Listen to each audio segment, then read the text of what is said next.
There are more slaves today than were seized from Africa in the 4 centuries of the transatlantic slave trade. Human trafficking affects men, women, and children all over the world, and it currently holds at least 27 million victims captive. Today, I hope to give you a glimpse of what human trafficking is, what types of human trafficking there are, why human trafficking happens, and how to fight it. First of all, what is human trafficking? The UN describes human trafficking as the recruitment, transportation, transfer, harboring, or receipt of persons by means of threat or use of force for the purpose of exploitation. Human trafficking is modern-day slavery.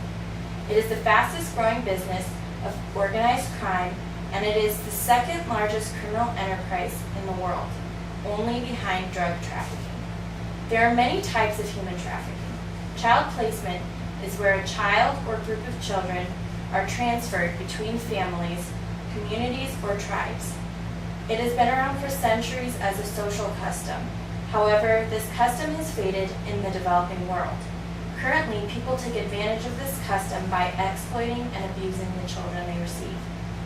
Debt bondage or indentured servitude is another long-existing custom in which money or services are given to a person, and that person is required to repay the debt with labor.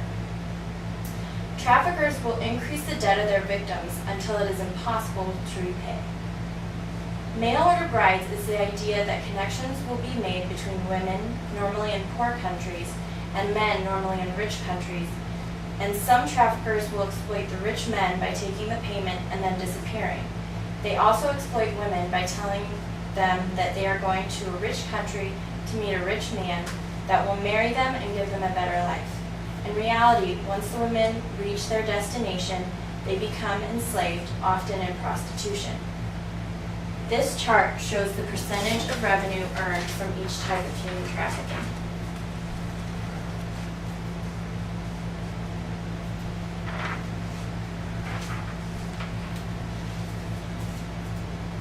There is some debate about what causes human trafficking, but most of the evidence points to poverty as the main cause. Peggy Callahan says that even though being poor doesn't make you a slave, it makes you way more vulnerable to becoming a slave. Poverty offers many different ways by which traffickers can get slaves. The biggest targets for acquiring slaves are the poorest and most tumultuous parts of the world. Traffickers use many different strategies for tricking and coercing people into slavery. They offer false promises and false hope of a better life to impoverished men and women. And incredible poverty can cause parents to turn on their children. Parents sell their kids for a variety of reasons, virtually all linked to poverty. Some parents think that their child will have a better life or that their daughter will be able to send money home. For some, it's just one less mouth to feed. Some people, especially women, feel that they have no other choice than to sell themselves to slavery in order to support their families or to survive. While the rich of the developing world have grown richer, the poor have fewer and fewer options. Amid the disruption of social change, one of those options is slavery. Fighting this monstrous crime is very difficult because of its extent and power. However, there are many ways that we can use to combat human trafficking. Education of law enforcement and citizens is the first way to help. Many people, even law enforcement, aren't aware, even if they are witnessing human trafficking right in front of them.